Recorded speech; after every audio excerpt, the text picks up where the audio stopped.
Hello and good morning all of you. स्वागत आहे तुमचं मेगाबीट एज्युकेशनच्या यूट्यूब चॅनलवर. चला बघूया आजचे व्होकॅब्युलरीचे words. One word substitution, misspelled word आणि idioms and phrases. So first word आहे आजचा तो आहे एक्सिजेन्सीज. EXIGENCIES. एक्सिजेन्सीज म्हणजे काय होतं, त्याचं मिनिंग काय आहे तर अन अर्जंट नीड ऑर डिमांड. म्हणजेच काही नड असली आपल्याला, आपण म्हणतो ना की आपल्याला नड आहे, म्हणजेच काय होतं एक्सिजेन्सीज असं होतं. नड असणे, गरज असणे किंवा अत्यावश्यक काही काम असणे, त्याला म्हटलं जातं एक्सिजेन्सीज. सो एक्स एजन्सीज म्हणजे काय होतं मराठीमध्ये, अत्यावश्यक किंवा अडचण, नड, तातडी आणि गरज म्हणजे काय होतं इंग्लिशमध्ये एक्सिजेन्सीज. त्याचं मिनिंग आहे urgent need of or demand. तर सिनोनिम्स काय आहेत एक्सिजेन्सीजचे? Need, demand, requirement, want, necessity, essential आणि रिक्विसिट. काय आहेत synonyms? Need, demand, requirement, want, necessity, essential आणि रिक्विसिट.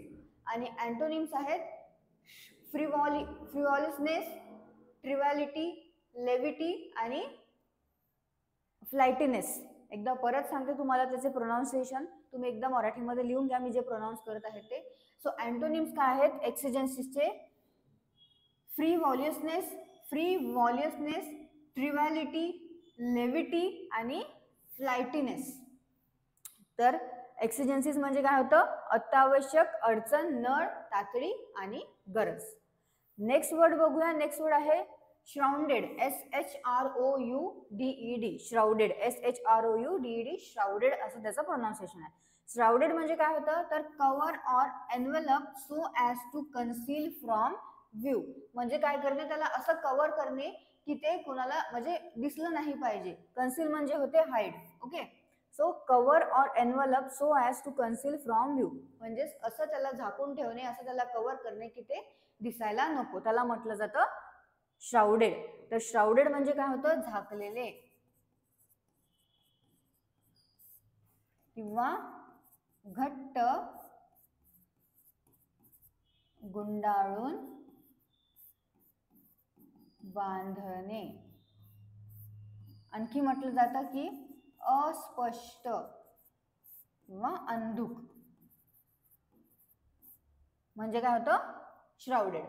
सो सिनोनिम्स काय श्राउडेडचे?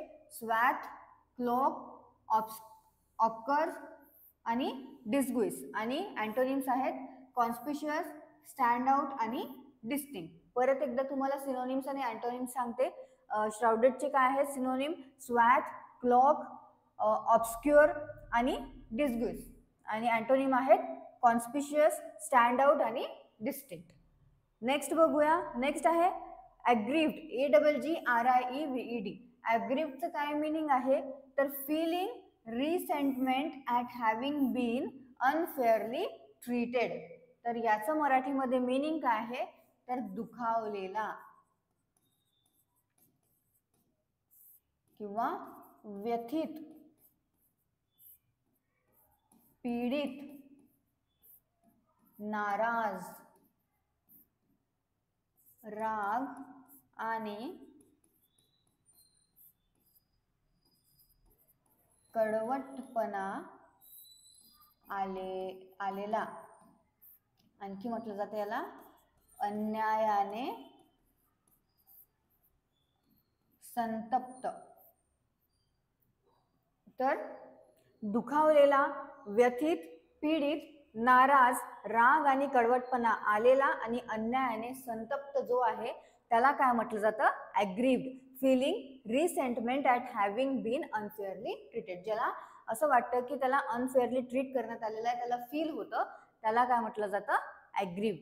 सो सिनोनिम काय आहेत? रिसेंटफुल, एफॉन्टेड, इंडिग्नंट, डिसग्रंटल्ड, डिसकंटेंटेड, डिस्ट्रेस्ड आणि अँग्विश्ड. ओके. सो परत एकदा तुम्हाला सिनोनिम सांगून देते. ॲग्रीव्डचे काय आहे? रिसेंटफुल, एफ्रॉन्टेड, आणखी इंडिजनंट, डिसग्रंटलेड, डिसकंटेंटेड आणखी डिस्ट्रेस्ड आणि अँग्विश्ड हे आहेत सिनोनिम कशाचे, ॲग्रीवचे. अँटोनिम्स काय आहेत आता, प्लीज्ड, सूथ आणि प्लेसिड. प्लीज्ड, सूथ आणि प्लेसिड हे अँटोनिम्स आहेत ॲग्रीवचे. नेक्स्ट बघूया. आणि ॲग्रीव म्हणजे काय होतं, दुखावलेला, व्यथित आहे, जो पीडित आहे, जो अन्यायाने ज्याला संताप झालेला आहे, नाराज आहे किंवा राग आणि कडवटपणा ज्याच्यामध्ये आलेला आहे त्याला म्हटलं जातं ॲग्रीव. नेक्स्ट आहे कविल, CAVIL, याचं प्रोनाउन्सिएशन आहे कविल. कविल म्हणजे काय होतं, तर मेक पेटी ऑर अननेसेसरी ऑब्जेक्शन्स म्हणजे काय होतं, कविल असं होतं. तर काय आहे याचा अर्थ मराठीमध्ये, खोट्या किंवा किरकोळ कारणावरून दोष काढणे किंवा टीका करणे किंवा नकारात्मक आणि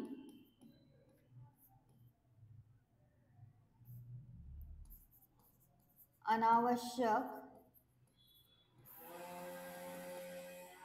गोष्टीवर वाद घालणे म्हणजे काय होतं, कविल. तर कविलचा अर्थ काय आहे मराठीमध्ये, खोट्या किंवा किरकोळ कारणावरून दोष काढणे किंवा टीका करणे किंवा नकारात्मक आणि अनावश्यक गोष्टीवर वाद घालणे. याचे सिनोनिम्स काय आहे कविलचे, कंप्लेन, ग्राउस, ग्राउंज, कंडेम आणि डिक्राय. सिनोनिम्स काय आहेत कविलचे, कंप्लेन, ग्राउस, ग्राउज, कंडेम आणि डिक्राय. आणि अँटोनिम्स आहेत सँक्शन आणि एंडॉर्स. ओके, सो कविल म्हणजे काय होते, खोट्या किंवा किरकोळ कारणावरून दोष काढणे किंवा टीका करणे किंवा नकारात्मक आणि अनावश्यक गोष्टीवर वाद घालणे. नेक्स्ट बघूया one word substitution. One word substitution मध्ये फर्स्ट काय आहे, तर a particular method of working, त्याला काय म्हटलं जातं इंग्लिशमध्ये, मोडस ऑपरेंडी. मोडस ऑपरेंडी म्हणजे काय होते, तर a particular method of working म्हणजेच एक कार्य पद्धती किंवा काम करण्याची एक जी पद्धत असते त्याला वन वर्ड मध्ये काय म्हटलं जातं इंग्लिशमध्ये, मोडस ऑपरेंडी. मोडस ऑपरेंडी म्हणजे काय आहे बघ मराठीमध्ये, कार्य पद्धती किंवा काम करण्याची पद्धत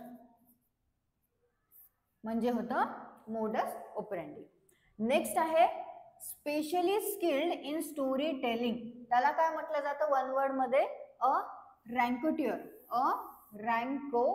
रँकटियर.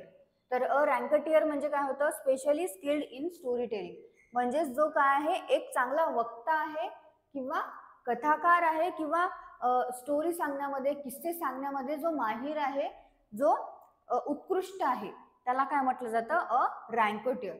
ओके, सो रँकटियर म्हणजे काय होतं, एक वक्ता किंवा एक वक्ते, कथाकार आणि किस्सा सांगण्यात उत्कृष्ट म्हणजे काय होतं, अ रँकटियर. नेक्स्ट बघूया मिसस्पेल्ड वर्ड. मिसस्पेल्ड वर्ड मध्ये फर्स्ट वर्ड आहे स्लेज हॅमर. तर स्लेज हॅमरची करेक्ट स्पेलिंग काय आहे, ऑप्शन डी, SLEDGEHAMMER. तर यामध्ये तुम्हाला हॅमर म्हणजे माहितीच असेल, तर हॅमर म्हणजे काय होतं, तर हातोडा होत असते. आणि स्लेज हॅमरचा अर्थ काय आहे, तर मोठा हातोडा. ओके, सो स्लेज हॅमरची स्पेलिंग काय आहे, SLEDGE आणि HAMMER म्हणजेच मोठा हातोडा, स्लेज हॅमर, मोठा हातोडा. ओके, नेक्स्ट आहे मर्सिलेस. मर्सिलेसची करेक्ट स्पेलिंग आहे ऑप्शन बी, MERCILESS. मर्सिलेस म्हणजे काय होतं, तर कठोर किंवा निर्दयी जो असतो त्याला म्हटलं जातं मर्सिलेस. मर्सिलेस म्हणजे होतं कठोर, निर्दयी किंवा दयाशून्य म्हणजे मर्सिलेस होतं. आणि मर्सिलेसची करेक्ट स्पेलिंग काय आहे, MERCILESS. Next idioms and phrases मध्ये फर्स्ट आहे कंट्री माईल. कंट्री माईलचं काय मिनिंग आहे? A country mile is use to describe a long distance. म्हणजेच लॉंग डिस्टन्स जिथे आपण सांगतो त्याला तिथे आपण काय यूज करतो ॲज अ फ्रेज म्हणून कंट्री माईल म्हणजेच लांब अंतर. तर काय होतं लॉंग डिस्टन्स म्हणजे काय होतं लांब अंतर आणि त्यालाच फ्रेज मध्ये आपण काय म्हणतो कंट्री माईल. कंट्री माईल म्हणजे काय होतं मग मराठीमध्ये लांब अंतर. नेक्स्ट आहे क्रॉस स्वॉर्ड्स. तर क्रॉस स्वॉर्ड्सचं मीनिंग काय आहे एकदा बघूया आपण. When people cross swords they argue or dispute. This expression is used when some group accuse each other for non-adherence to norms. Actually, no sword is used, but the tempo of the argument is high enough to cause worsening of the already bad situation. It is a tussle between the parties to establish supremacy. Okay, so crossword म्हणजे काय होतं तर एक तर होते वाद घालणे किंवा भांडणे. आता यामध्ये काय सांगितलेलं आहे मीनिंग काय आहे याचं?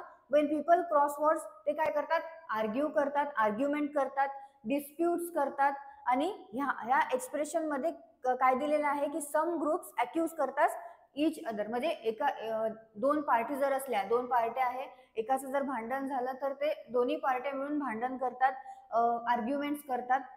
त्याच्यामध्ये काय आहे की दोन्ही पार्टी एकमेकाला ग्रुप्सला दोन्ही ग्रुप्स एकमेकांना अक्यूज करतात. ओके, आणि पण काय आहे याच्यामध्ये क्रॉस स्वॉर्ड आहे, भांडण तर करतात, वाद तर घालतात, पण ऍक्च्युअल मध्ये स्वॉर्ड यामध्ये यूज होत नाही असं सुद्धा सांगितलेलं आहे.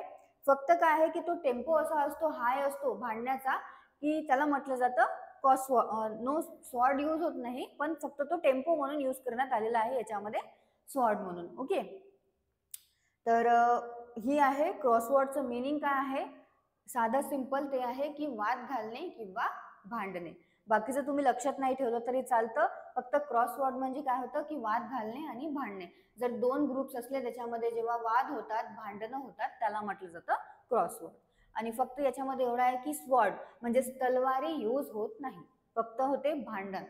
ओके, क्रॉसवर्ड म्हणजे काय होते वाद घालणे किंवा भांडणे. ओके, सो हे आहेत आपले आजचे इडम्स अँड फ्रेजेस. वर्ड सुद्धा आपण बघितलेले आहे. एकदा परत तुम्ही सिनोनिम्स, अँटोनिम्स, मराठीचे मीनिंग्स वाचून घ्या, नोट डाऊन करत चला. जे जे आधी झालेले आहे वर्ड्स ते सुद्धा एकदा रिवाइज करत चला, म्हणजे तुमचे आधीचे वर्ड जे आहेत ते तुम्ही विसरणार नाही आणि नवीन नवीन वर्ड सुद्धा तुम्हाला आणखी लक्षात राहील. ओके, सो सेंटेन्सेस सुद्धा तयार करत चला. आणि तुम्हाला काही आणखी डाऊट्स असेल, कोणते वर्ड्स तुम्हाला कळत नसेल, समजत नसेल, ते सुद्धा तुम्ही कमेंट बॉक्समध्ये टाकू शकता. आणखी आमची नवीन बॅच चालू होत आहे उद्यापासनं सकाळी दाते कॉलेज चौक, दर्डानगर आणि नारंगीनगर 3 ब्रँचेसला. सो तुम्हाला जर जॉईन करायचं असेल नवीन बॅच तर तुम्ही जॉईन करू शकता, तुम्ही विजिट करू शकता तिन्ही ब्रँचमधून कोणत्याही एका ब्रँचला जी तुम्हाला जवळ पडते, किंवा डिस्क्रिप्शन बॉक्समध्ये नंबर दिलेला आहे त्या नंबरला तुम्ही कॉल सुद्धा करू शकता. So all the best all of you and thank you.